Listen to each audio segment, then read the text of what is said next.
Welcome to UCSF Department of Medicine Grand Rounds. I'm Bob Wachter. I'm chair of the Department of Medicine, and we're thrilled to have an old friend return back to us today, Dr. Ashish Jha, who, as everybody knows, is the White House COVID-19 response coordinator. Ashish has been in this position now for, I guess, a year or so. Prior to that, he was the dean of the Brown School of Public Health. Prior to that, he was at Harvard for most of his career, serving as the Dean for Global Strategy at the Chan Harvard School of Public Health and head of the Harvard Global Health Institute. Now that Ashish has become such an incredibly public figure, people sometimes forget, A, that he's a practicing clinician, B, that he really is probably the top researcher in the country in health policy and outcomes. And so has a long and incredible career in academic medicine prior to taking this job. Probably his most important credential is that he was a resident and chief medical resident in our department back in the day. And so we're not only admiring of his career, but quite proud of it. So Ashish, why don't you come on? And our discussion today will just be a chat between us about where things are in the COVID world. Welcome. Right. I knew you were there somewhere in the box. How are you? I'm good. Great to see you, Bob. Good. It's great to see you as well. So we'll get to the topics of the moment and the public health emergency and a few other things in a sec. Let me start with some of the learnings that you've had during your experience in Washington.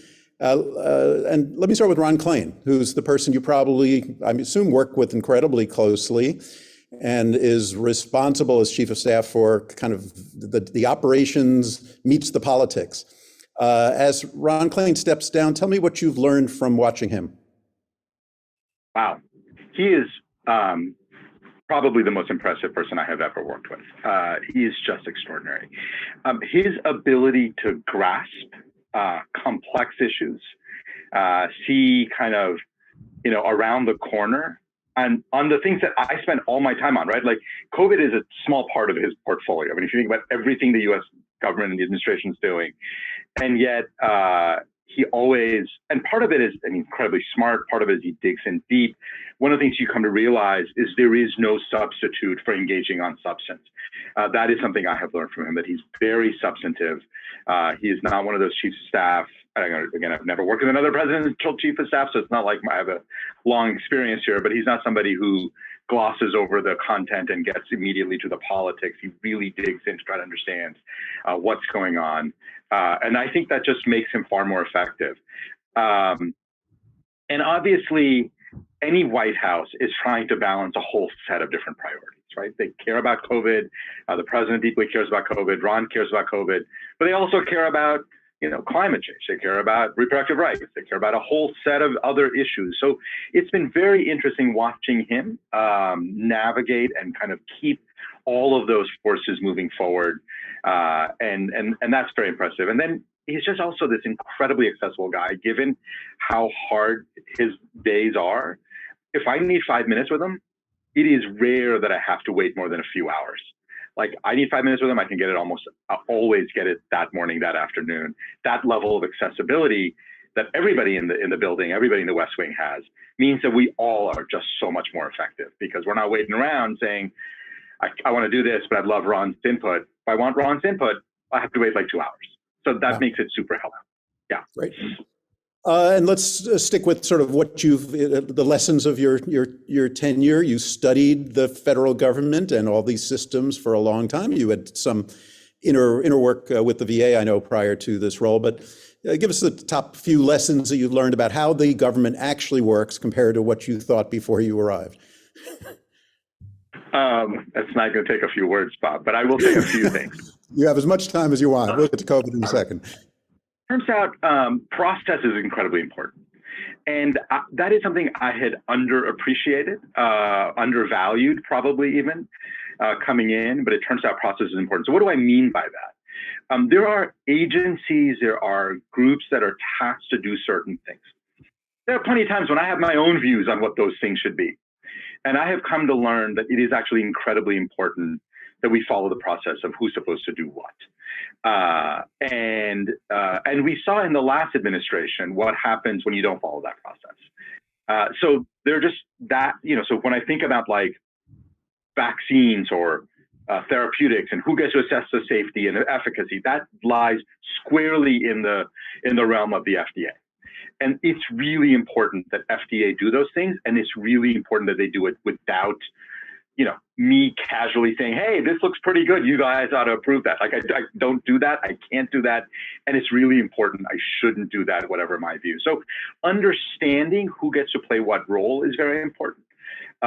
It does turn out that it's an incredibly complex system, and so the coordination role of making sure everybody's on the same page, going in the same direction, does not happen naturally. Like, that is a thing which White House has played typically, and then my specific job, I think, becomes very important for COVID to do that. And last thing that is maybe obvious, but when you can get everything aligned, when you can get the agencies aligned, when you can get the stakeholders aligned, you can move big stuff incredibly fast. And I have to say that was a sort of a hope I had, but we saw it. There were things that we were able to do in very big and very kind of quick order and make a really big difference because we were able to kind of get all the forces aligned. You give an example. Give an example of that where that was what happened. Yeah. So when I came in just about 10, 11 months ago, we were doing about 3,000 to 4,000 prescriptions of Paxlovid a day, and we had plenty. They were, filling up in our stockpiles, and very quickly realized like it was just being substantially underused. Now I will argue it's still being underused, but getting kind of having an understanding of what the rules of the road were that FDA had set for this EUA product, talking it through kind of with other agencies who have a vested stake in this, and then, again, one of the things, the benefits of being in the federal government, being in the White House, is you can get clinical leaders on the phone very, very quickly, understanding what are the major barriers to getting Paxlovid use going, and then attacking those barriers. Within about 3 months, we went from about 4,000 prescriptions a day to about 25,000 prescriptions a day, and 2 months later, we were at 40,000 prescriptions a day. Like, taking a drug that is life-saving and increasing it tenfold across the country in a matter of about 4 months. Like, there's just no other institution way to kind of do that. Even like the big pharma companies with their massive, sort of marketing teams don't see that kind of uptake. And that's because the federal government has a lot of channels, a lot of obviously influence. And if you're trying to save lives in the middle of a pandemic, the ability to align all of that is really extraordinary. And I think it made a very big difference. It's one of the reasons why, given how much Paxlovid we use in our country compared to every other kind of major country, I think it has actually had a very substantial dampening effect on the number of hospitalizations and deaths. And we've been able to go through these waves without a huge surge in death, partly because we are using so much Paxlovid. Mm-hmm. All right, one more process question, and then we'll get to the substance of COVID. One of the things that's been delightful for me is I know you call me every now and then, and sort of it feels a little bit like I want to see sort of what people are thinking outside the bubble. And I imagine you've got 5 or 6 or 8 or 10 such people. Did somebody tell you to do that? And how important has that been to you to have voices that you're listening to outside of the White House? Extraordinarily important. No one, I don't think anyone's told me to do it. It sort of was in some ways, I used to do a version of this outside before I came in, not so much to get advice as to just kind of check my own understanding, right? Like, so 2 years ago when I was at Brown, I'd be going on TV or I'd be testifying in front of Congress, and I just wanted to get a little bit of a reality check of, am I thinking about these issues? So I would call you, I'd call a bunch of other folks. So that has always been part of how I've learned and thought about things during this pandemic. Inside the White House has become that much more important for a couple of reasons. Information flow to me is obviously, when it comes up through the agencies and goes through an interagency process, it's very filtered and kind of has gone through that process. And I just started off by telling you how important the process is, and that's good, but it necessarily means I get one view into things. And it's very important for me that I am getting lots of views into things. I have found over time social media has become less and less useful. It's more filled with I'm particularly thinking about Twitter, is more filled with noise, less filled with kind of really thoughtful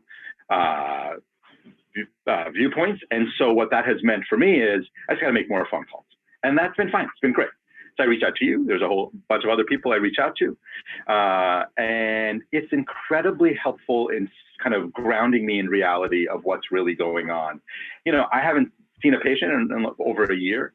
And so I always found that whatever policy stuff I was working on, it got grounded as soon as I hit the hospital as a hospitalist. I'd be like, oh yeah, this is actually what's happening on the front line. Mm-hmm. That's become harder for me. So being able to talk to people who are still practicing, you know, the people I know who are ER docs, and I call them up after a shift and I'm like, how much COVID are you seeing? And what kind of COVID are you seeing? And that's helpful because what they'll say is, I'm seeing a lot of people still with COVID, but it looks and feels very different.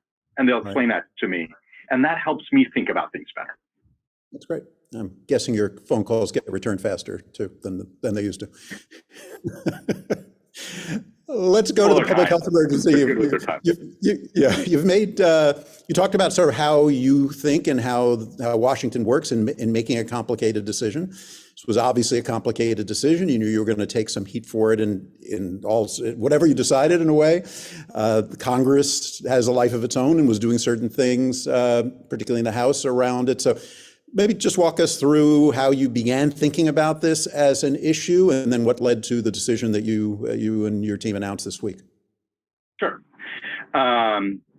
So, look, we obviously knew that at some point the public health emergency would have to end. The question was when is the right time? Can you explain why, by the way?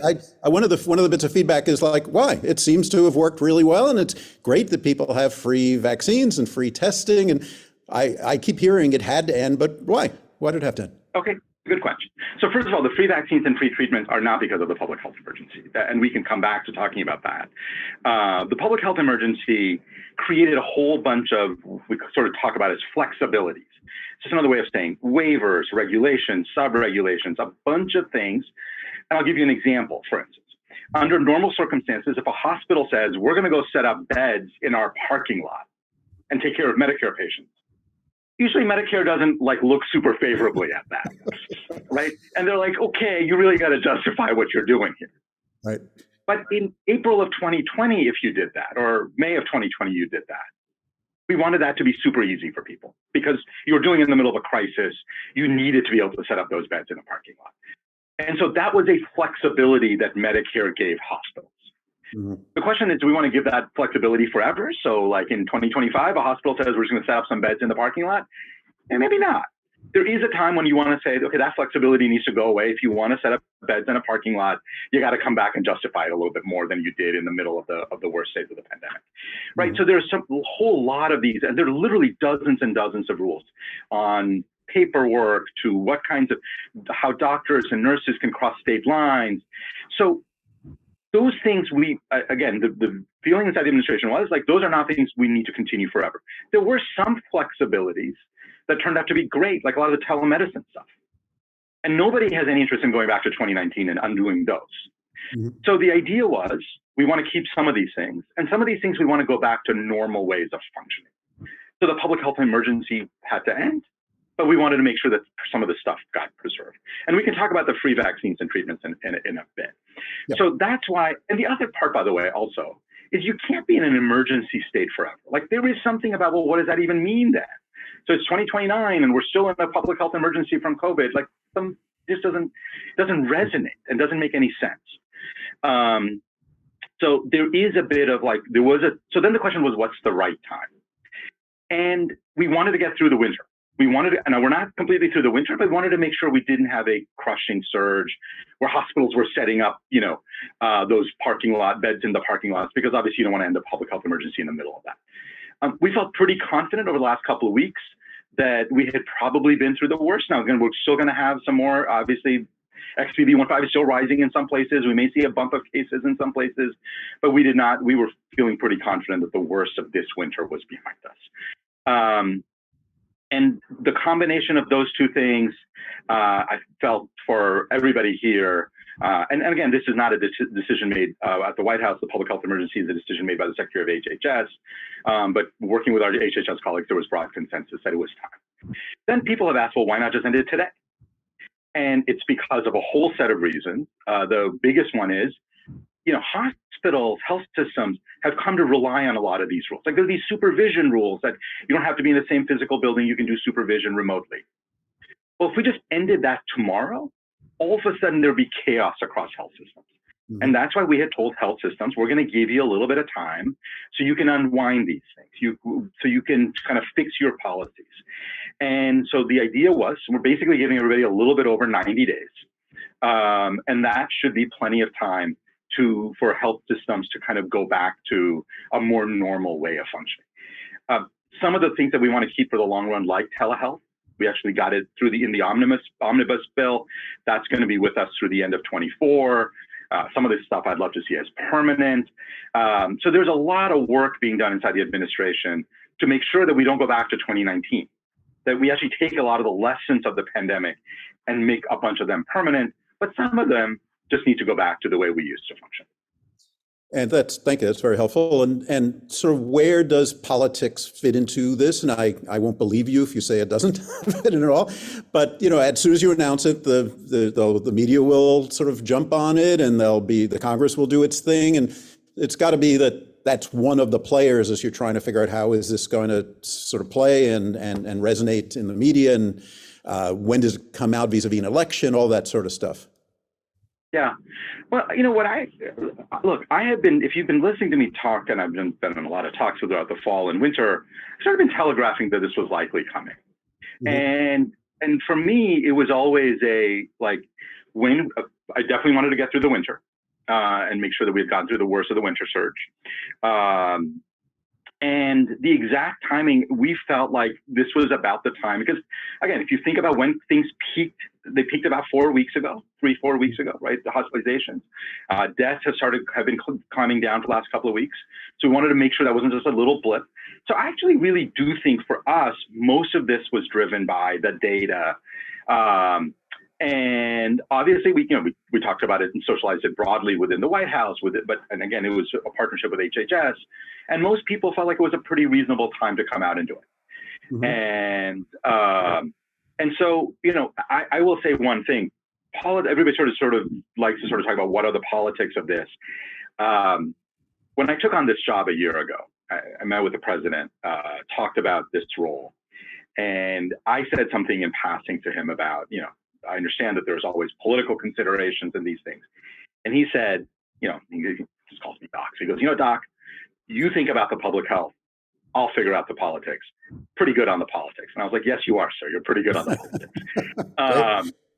And so what that has meant is I really do get the sort of freedom to say, here's what I think is the right public health moment, the right public health response. And if there's a political problem, I will get pushback on it. But on this one, I think most people just felt like this was a reasonable time to do it. We were giving everybody lots of time, 90 days. So we're not pulling down the public health emergency today. It's going to come down in May. And I don't know exactly what the politics of it are, but I didn't get any blowback or pushback or somebody going, I can't believe you're doing this. And obviously, everybody wants to make sure we get it right and we communicate it and we take care of people who are vulnerable. But this was very much driven by the data, and the data felt like, I felt pretty clear. We'd seen 3 weeks of declining hospitalizations, a couple of weeks of declining deaths. Not saying they won't bump back up a little bit, but a sense that we're not about to hit a major surge. Yeah, great. You mentioned that it is not linked to the price of vaccines and meds and testing. I think that's a misperception, probably one that I share. So I think when you hear the narrative about it, that's probably the most common thing. Well, the vaccines won't be free anymore, or maybe they'll be covered by insurance or not. And they're going to cost a few $100 and even fewer people are going to get vaccinated. So tell us about how that is determined and whether it has anything to do with the public health emergency or not. There's a little linkage. So let me do this. And actually, vaccines and treatments are a little different than tests. Mm-hmm. So there's a little bit of a tighter linkage with tests. But let's talk about vaccines and treatments first, and then we'll come back. The U.S. government, in an unprecedented way, right? We don't generally do this, but this was an unprecedented health crisis. Bought, hundreds of millions of vaccines, lots of treatments, and they've been bought with taxpayer money. and we have a bunch, and we're giving it out, and we're distributing it. And these are mostly emergency use products. One point of really important clarification: when the public health emergency ends, it doesn't mean that the EUA products stop working. That's a different rule within HHS. It's an FDA thing, and that continues. Actually, there are EUA products from prior public health emergencies that we are still using today. So May 11th is when the public health emergency ends. On May 12th, you can walk into a CVS, get your bivalent vaccine. It'll be free. You get COVID on May 13th, you can get your Paxlovid. It'll be free. It'll be the stuff that the government has bought. Now, Congress hasn't funded COVID for over a year. You've heard me complain about that. It's made our job much, much harder. It means that we're going to stock out at some point. That we're going to run out of vaccines and treatments, and we have to move towards a more kind of regular way of delivering vaccines and treatments. And when is that going to happen? And that is going to depend on our stocks, it's working with all the payers and providers. All I can say, because I literally don't know, we don't have specific dates, is it's going to happen sometime over the summer into early fall. And you'll see that transition, and we'll kind of give people as much notice as we can possibly give. What happens then? So let's say it's November of 23. By that time, both vaccines and treatments should be in the kind of regular healthcare market. Remember, Affordable Care Act, preventive services are free.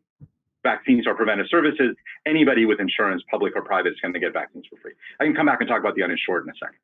Mm-hmm. Treatments are going to go through like the way people get them, the way they get other medicines.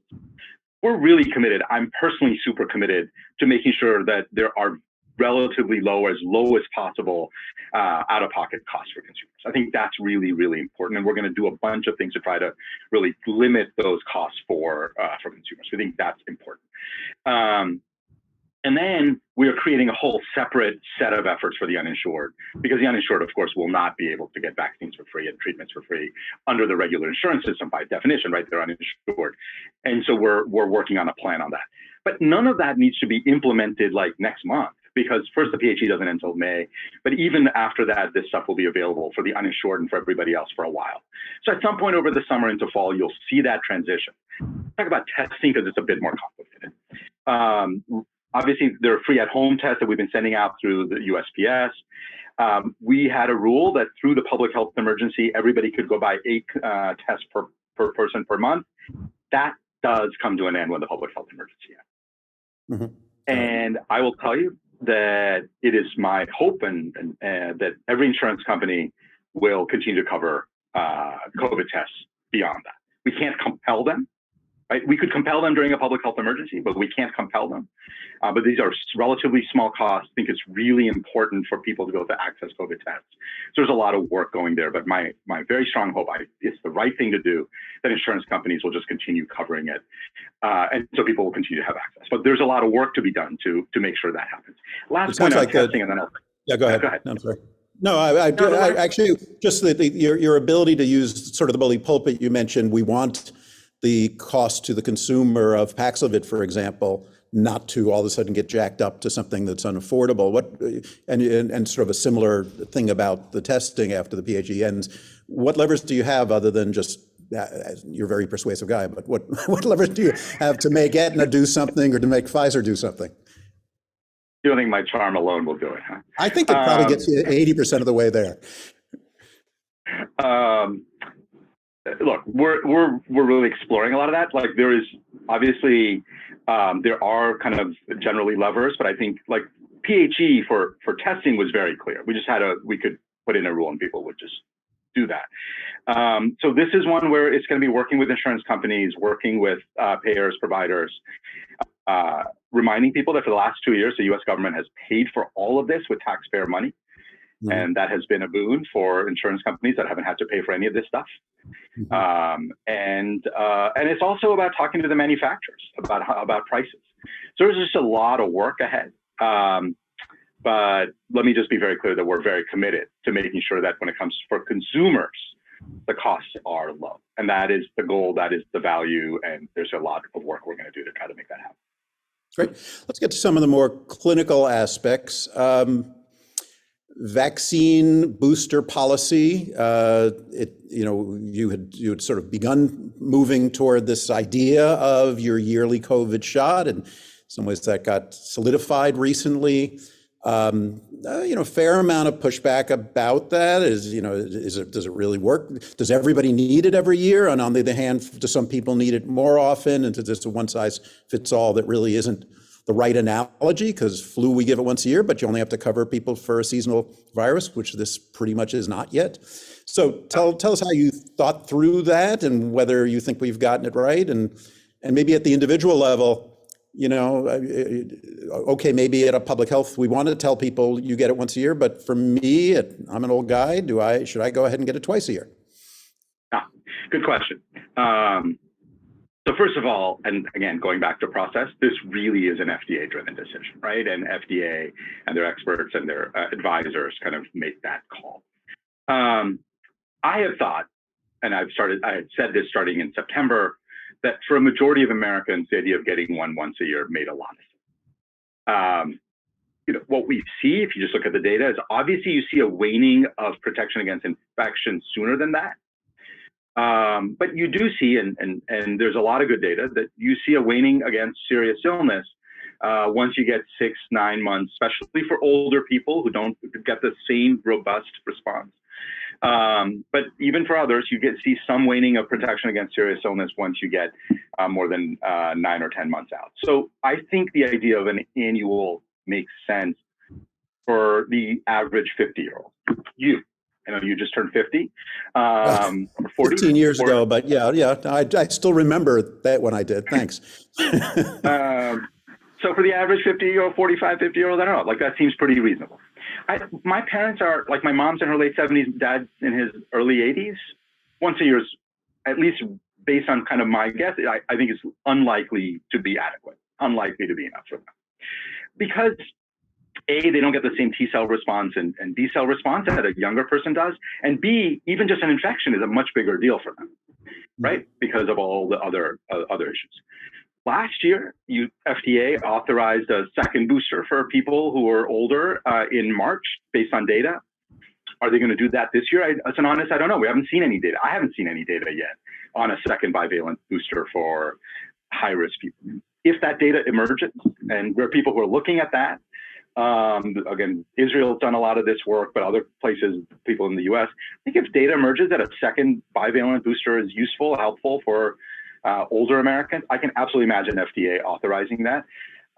We'll just have to see kind of where the evidence is. But in my mental model, based on these vaccines, once a year for most people, and maybe more often, twice a year or something for older, more vulnerable people, has struck me as pretty doable, pretty reasonable. But let's see where the data are, and let's see where the FDA lands on these issues. How about for young, healthy people? So mandates to go to school, mandates to go to college. Where do you think the evidence takes us in terms of, do they need once a year? Look, the question is, it's a funny thing. There are a lot of people who answer that question by asking, is an average 20-year-old going to benefit as much as the average 70-year-old? The answer is, of course not. For the 70-year-old, that vaccine is really, really valuable. The benefit for that 20-year-old is definitely smaller. We recommend, and there are lots of places, we recommend vaccines for 25-year-old healthy people for influenza. And we think everybody who's an adult should get an influenza vaccine. The truth is that 25-year-old benefits less than a 75-year-old does. That to me has never really been the question.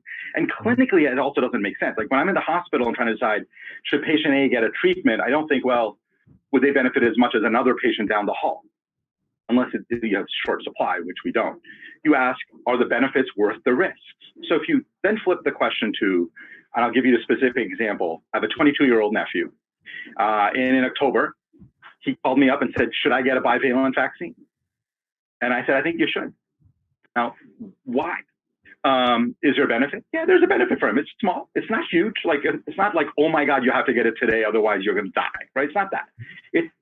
But I think it clearly reduces risk of infection. When people get infected, they have less of it. There's very good evidence that reduces the risk of long COVID. And all of that compared to the risk, which is very, very tiny. And we can talk about myocarditis risk in young men. But again, myocarditis risk, even for a booster, is very low. for me, it was worth it. The other part was I reminded him, this is in October, I reminded him that in November, he was going to see his grandmother, my mom. We're getting together for Thanksgiving. And no, these vaccines are not perfect at preventing infection and transmission, but they clearly reduce risk of infection and transmission. Like that evidence is incontrovertible. And so you're not just doing it for yourself, you're doing it for people around you. And he found that argument persuasive and got vaccinated. And that's what I would recommend a relatively healthy 22, 25-year-old is, or a 30-year-old, that like the benefits outweigh the risks. The risks are tiny, the benefits are modest. You should go out and get it. But by the way, that's how I think about the flu vaccine for a relatively young, healthy person. Right. I had the same discussion with all of my kids, and they also listened to me for once, and it's all good. You framed it, though, as sort of benefits, risks, and choices. Are we past the age of mandates on vaccines? Are we past the age of mandates for masks? Is this really kind of individual decision-making where we find ourselves in 2023? I think it depends on context, right? So there's a mandate for vaccines for healthcare workers. I think that's exactly right. I'm hugely supportive of it. I have worked in a VA health system, as you know, for many, many years as a doc, and I had a vaccine mandate forever. And I had to get a flu vaccine every single fall. And if I didn't show documentation by, I think it was like December 1st, I couldn't step on campus. Now, I went out and got my flu vaccine every year, so it wasn't a problem. But the point is that contexts like that, where health systems make a decision that we want people vaccinated, I want our doctors, our nurses, I think that's totally reasonable. And I really believe in that. I can imagine certain workplaces. I can imagine certain, contexts where people will make that decision. I think that's great. I do think that local context, the employer, the healthcare system, those mandates are reasonable. And I feel similarly about masks, by the way, that we're at a point where these are local decisions should be made at the local level, understanding specific context. There's no need for sort of more national level. Yeah, again, there is a national CMS policy on healthcare workers, but that's very specific, and I think that's very important. Great. Were you surprised the winter was as, I hate to use the word benign, still 400 or 500 people a day dying, it's very real, but when we saw this succession of variants begin coming in, and they had some scary characteristics in terms of immune evasion, and then the flu became a thing and RSV became a thing. When you kind of look back at the winter, and as you say, we're not quite done, maybe not as bad as I would have worried about. Is that the way you felt? And why do you think we dodged, or at least partly dodged, the bullet? Yeah, it was still a pretty hard winter because of both influenza and RSV, and obviously for a little while for pediatric hospitals, it was really challenging because of all of the RSV. When it comes to thinking about COVID particularly, so I think it was a stress, and I do think it was more of a chronic stress than an acute stress. It wasn't like there was a 2-week period. It was like a couple of months of just constantly full hospitals. A lot of it driven by these other respiratory viruses. We had very early RSV and flu seasons. RSV ended up being a pretty bad season. Flu probably will end up being, again, unless there's a second rise of flu, will end up being a pretty average flu season, but very early. So I think it was a stressful season for the health system. On COVID specifically, we did a lot of work, try to get a lot of testing out. We did a lot of work to try to get Paxlovid use and Lagevrio use up. We really do think, just given the numbers, that kept a lid on how many hospitalizations there were and how many deaths. Obviously, and maybe one last point I'll make on this is, again, given how many people have been vaccinated overall, how many people have gotten boosted, like we do have a lot of population immunity, a lot of people have gotten infected. We do have a lot of population immunity. I think that helped.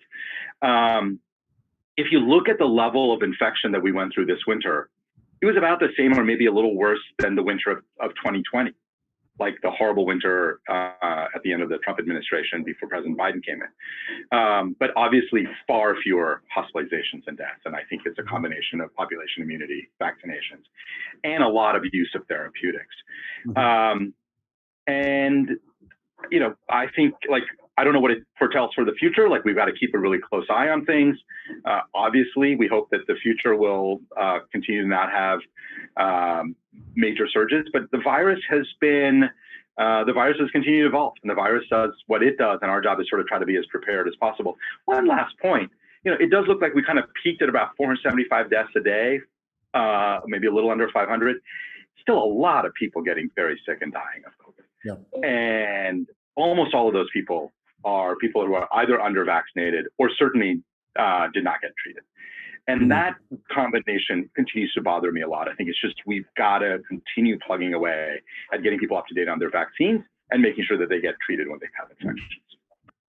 How confident are you or not that we are making the investments we need in better vaccines and better therapeutics? We have to. This is what I will start with. We have gone to Congress twice with very specific requests around building the next generation of vaccines and treatments. And, we've even had members of Congress write to us and say, why are you not investing in the next generation of vaccines and treatments? And so we show up with that letter and say, hey, you asked us about this. We asked you for some dollars. It turns out investing does require money. You can't just invest kind of theoretically. I think it's critically important. And in my mind, there are three major areas of investment, and I'll tell you kind of how we've thought about what we need to do. We think we need better therapeutics that are more long-lasting. Like the monoclonal antibodies have been amazing, but they keep running out every few months because the virus changes. The science behind monoclonal antibodies that really target more conserved regions of the virus that are going to give you kind of longer-term play is getting better and better, and we think that needs to develop. And then the two types of vaccines, both mucosal and pan-sarbecovirus vaccines, are really important areas of investment. Frustrating that Congress did not come through on that. Been talking internally. The president is very committed to moving this agenda forward. So we are now looking at across the administration, saying, where do we have resources? What can we pull together? We have got to do this. I just feel like it's unacceptable for us not to get moving on this. But it is just made dramatically harder by the fact that Congress continues to not fund it. Yeah. Yeah, let's talk about Paxlovid for a second. You mentioned it earlier. It was just a story in the Times the other day about how a lot of people not using it a lot of times because the doctors will say, I don't give Paxlovid. Concerned about rebound or drug interactions and all. I know you've done a lot of work trying to get it out there. Are there things that you're working on to try to improve the way people think about it? Because I think for a lot of people, it's just, I don't want to use it. And largely because of rebound, and the studies now have come out, and it's not that big a deal. I mean, people have it, obviously, as you know, my wife had it, and the president had it, and Fauci had it, but it doesn't last very long. People don't get very sick. And it seems like a lot of the non-use is because of sort of misperceptions or overweighing the bad side and underweighing the good side. Yeah, I think there are three sets of things happening. One, what I hear is a lot of physicians say, oh, your symptoms are mild, you don't really need Paxlovid. That is a fundamental misunderstanding of how this stuff works, right? You cannot use severity of symptoms, you got to use the risk of the person.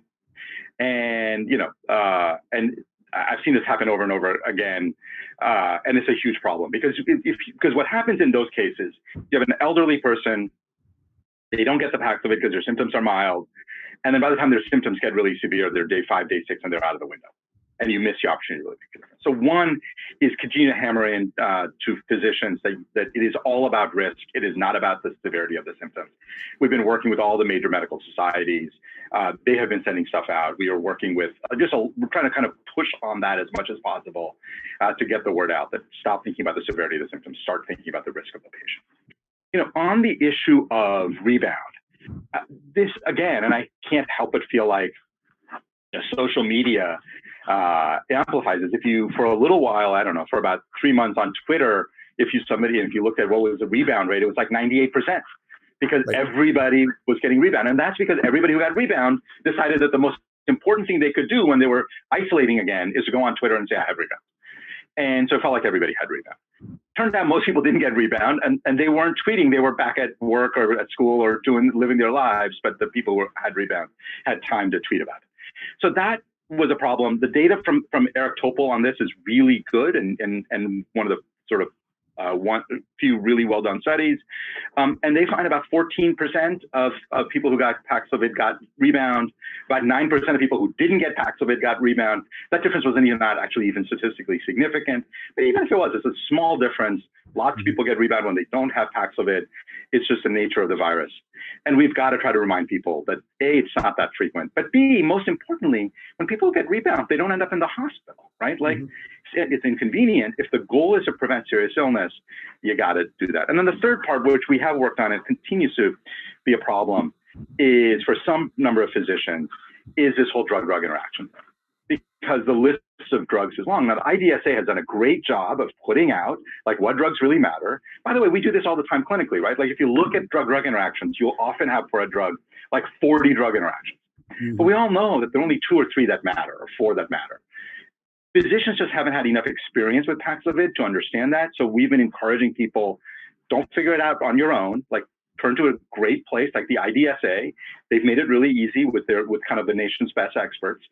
And that I think is really important. So we're plugging away, and really the medical societies, ACP, AMA, AFP, all of them have been terrific partners. Last point I'll make on this, Bob. You and I both know that when a new therapy is introduced, it takes years for it to become widespread. We are trying to move this in very short order because literally like lives are on the line. And I would argue that compared to how long it usually takes for doctors to adopt a new medicine, like we've made extraordinary progress. A majority of American physicians have order Paxlovid. Not often enough, not enough to do enough of their patients, but a majority do. But we still got to plug away and do more. We had a question come in about getting Paxlovid in advance before you travel somewhere. And one of our faculty actually wrote a paper recently about how incredibly difficult it was to get Paxlovid for a parent. Anything being done to sort of make it a little bit easier to get? Yeah, so this is one where it's a little tricky. FDA came out with a new guidance or change to their EUA, which says you don't need a positive test to prescribe Paxlovid. And Paxlovid should only be used when somebody is infected. And then the question is, well, is that enough for a physician to then prescribe it and say only use it when you have an infection? So that's I think FDA is trying to create a little more flexibility there. The other thing, of course, that will happen is at some point, I don't know exactly when, but at some point, hopefully sooner rather than later, you're going to see this EUA product become a fully licensed product. Again, that's an FDA process. If FDA so deems, that will happen. If that happens, then of course physicians have a lot more flexibility because physicians can do what they want. But as a EUA product, that requirement for a positive test was recently removed by the FDA. Great. How are you acting in terms of your COVID prevention strategies? Do you still wear masks? Do you do testing? When you get together with the president, does something have to happen to be sure everybody's safe? How are you? And I think particularly it's become harder and harder to calibrate your strategies around the amount of COVID around because the data are less reliable for a lot of different reasons. So how do you think about that in your day-to-day life? Yeah. So I can talk a little bit about what we do here at the White House. We've leaned pretty heavily on testing. I end up getting tested, maybe not every day, but majority of the days. Kind of simple rapid antigen tests. Have to get a test before I see any of the principals, the president, the vice president, first lady, second gentleman. We have done, we've had a lot of large gatherings, a lot of celebrations, a lot of events at the White House over the holidays in January. Everybody gets to test before those large gatherings. They can be pretty packed. And we have done pretty careful tracking, have not seen outbreaks come out of those large gatherings. And so I have become really convinced. I was pretty convinced beforehand, but feel even more confident that testing before large gatherings is a very powerful way of making sure that you don't get big super spreader events. Not perfect, but very, very good. So that's sort of and so my testing regime is a little bit odd by the fact that we just do a lot of testing here. And I think it's great, by the way, that I think testing should be widely available, and certainly right now, people can still go out and get 8 tests per person per month, and as I said, so testing availability is continues to be an important thing. On a personal level, what do? I do I dine? I do indoor dining. I've gone out to dinner with my wife on weekends and kids. I travel back and forth to Boston every weekend. And I will put on a mask when I get to the airport, certainly as I'm boarding and on the airplane. And that's just because, you know, the jetways are pretty packed. There's a lot of people getting on and off. And people, you know, it's interesting because people ask me, like, and people sometimes say, why are you wearing a mask? And I'm like, I have not gotten COVID so far. I didn't get the flu this winter. I feel very lucky, and maybe some of the stuff I'm doing is helping. I'm very, like, I did end up getting a cold earlier. You know, it's kind of miserable for a few days. And I feel like if I can avoid respiratory infections, I'm happy to avoid them. And if I have to, like, if I put on a mask, traveling it just does not feel like a particular burden to me. So I do that. But I feel like I've lived my life pretty close to normal to where I was in 2019 with some, I would say, you know, modest modifications. So just in sort of big crowded places, will wear a mask, and particularly if you don't need to speak to anybody, and the idea of testing before big gatherings, those still make sense to you? They do. And when we have gatherings at the White House, I don't wear a mask because everybody's tested.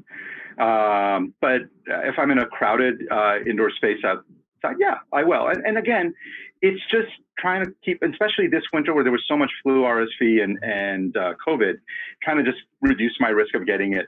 Not because I was worried I was going to die or I was worried I was going to end up in the hospital, but like it's, you know, from what I can tell, it's pretty miserable. I've had the flu in the past. It's pretty miserable. So if I can avoid it, I'd be happy to avoid it. Yeah. But otherwise, no, I don't think any real substantial changes to the behavior compared to what I would have done a few years ago. And are you following, let's take the average layperson, do you think it's worth following the local numbers to see if COVID is surging and that change your behavior some? We do here, like, we track what's happening in Washington, D.C. and think about that from a policy point of view. I think for the average person, there's a lot of COVID in your community, and that is harder and harder to assess because of testing issues. But I think if there's a lot of COVID in your community, I think it makes sense to be a bit more careful as a way. And again, it's interesting because there are some people who just feel like we should stop paying attention to all this stuff and just live your life normally. And my kind of general view on this is we should calibrate the costs and benefits. Like, how costly is it to have a sense of how much infection there is in your community, how much spread there is? It's not that costly. You can figure that out pretty easily. And if you can use that to calibrate your behavior a little bit, keep yourself a little bit safer, seems to me like a totally reasonable thing to do. What's your take on long COVID? It's, you know, the prevalence data are all over the map. As you know, I continue to be moderately careful, and largely because of the fear of long COVID. You know, my wife had COVID 10 months ago and still gets pretty fatigued at about 1 o'clock in the afternoon and is a little more forgetful of appointments than she was. It's pretty clear that, you know, her brain changed a little bit with that. So it feels very real. How are you and how's the administration thinking about long COVID these days? Yeah. So again, this is one of those things where there's so much more, I would say, heat than light, you know, noise than signal. Let's talk about kind of how we think about it, how I think about it. It's a real issue. It's a real problem. When you see prevalence studies of 35% of people have long COVID, that's clearly not right. It's so dependent on, do you have controls? What's the time period? What are you calling long COVID?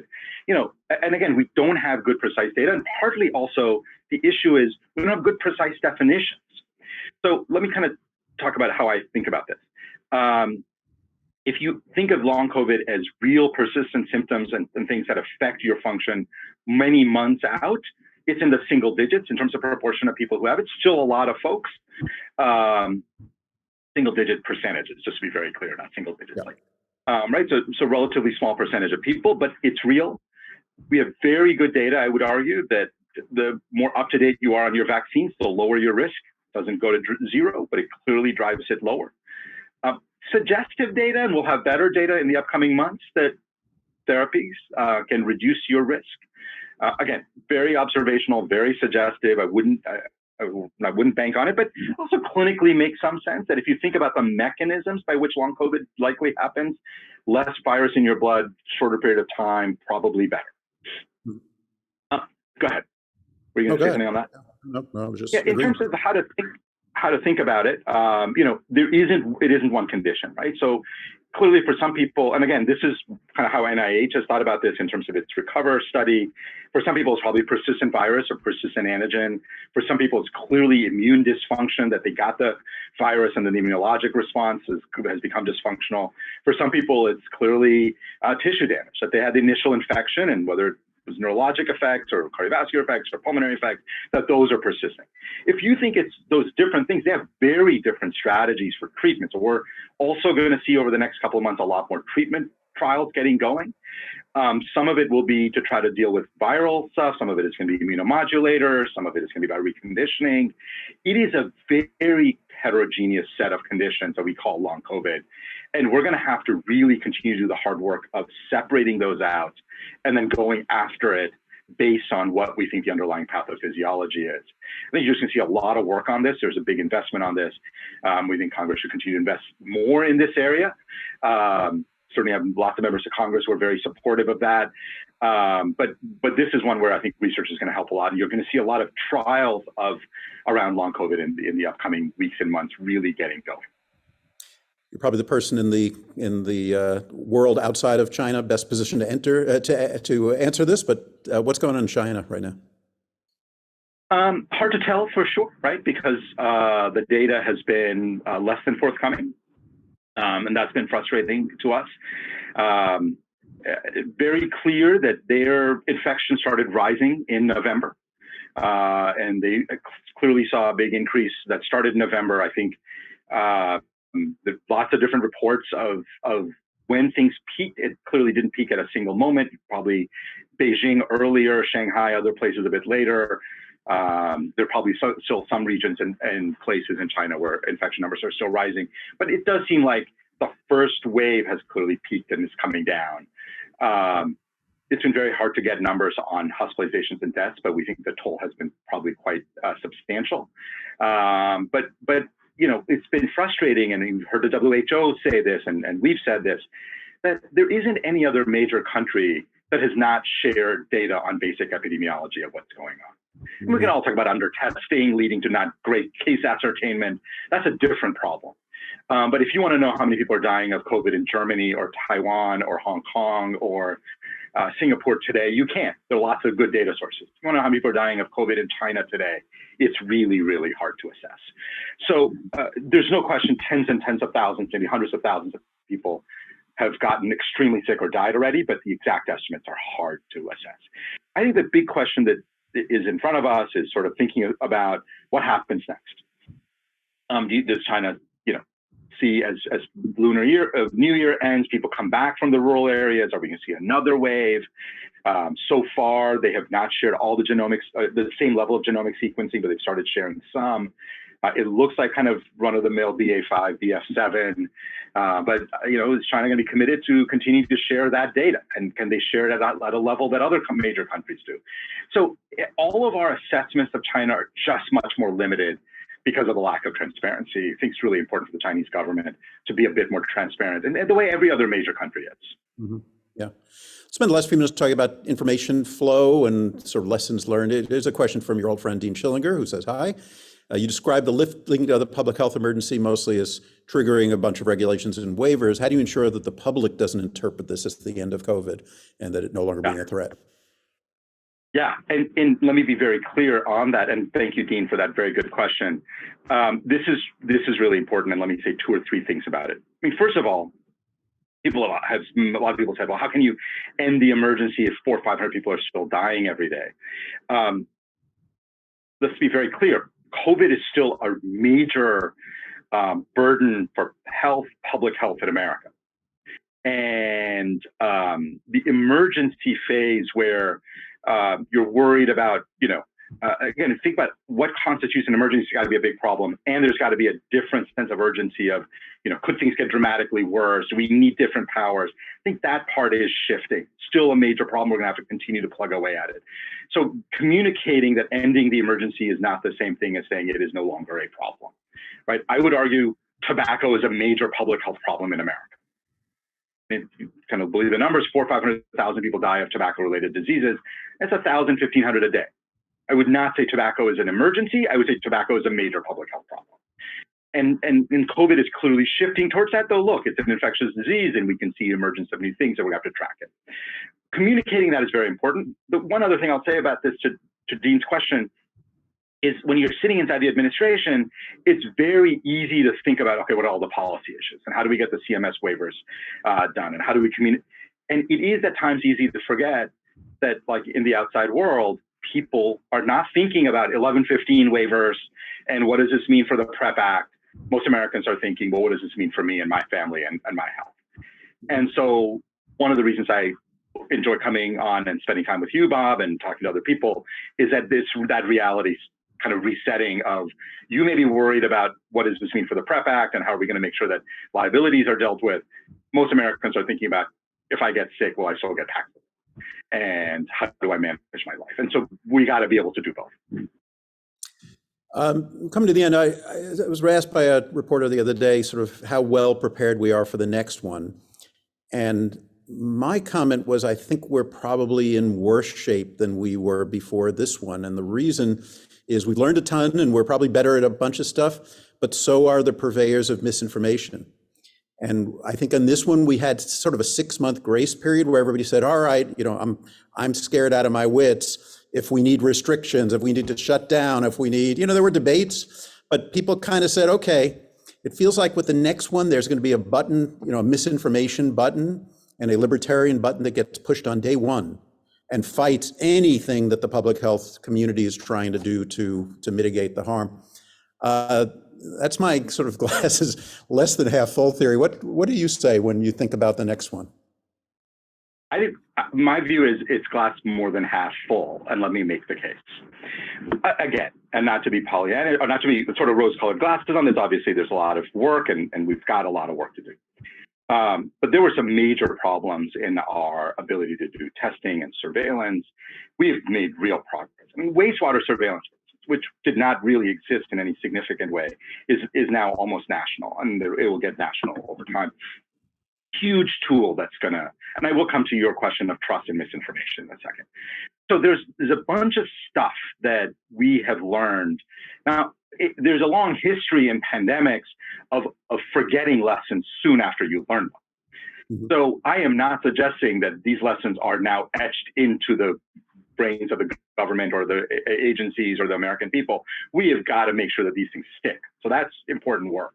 But I think ability to do surveillance, our demonstrated ability to build vaccines relatively quickly, build therapeutics quickly, all of that is going to be extremely helpful for when the next one hits, whatever it is, and whenever it is. I want to start there because I think that's really important.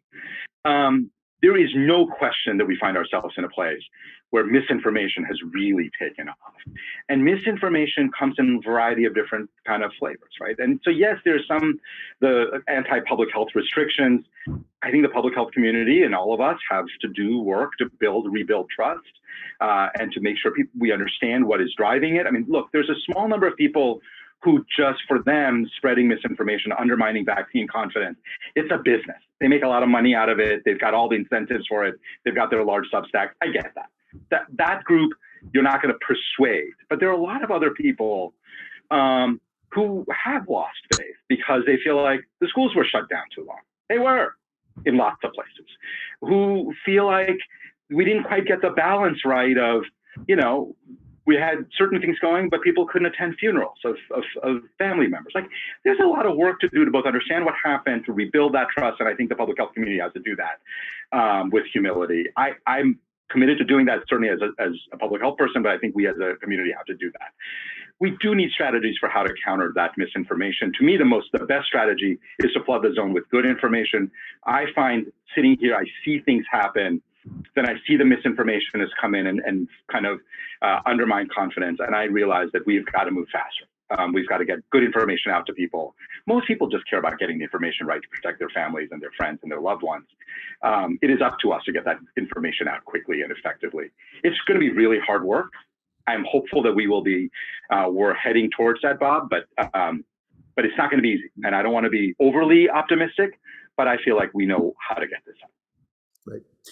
Ashish, I am grateful to you for taking the time and also for everything you've done, both as a public official and as a as a layperson, in communicating about this and really saving many, many lives through the quality of your communication, the quality of your work, and what you've done in the White House. And we here from your family are very, very proud of what you've done, and look forward to staying in touch. Really appreciate you taking the time to spend with us today.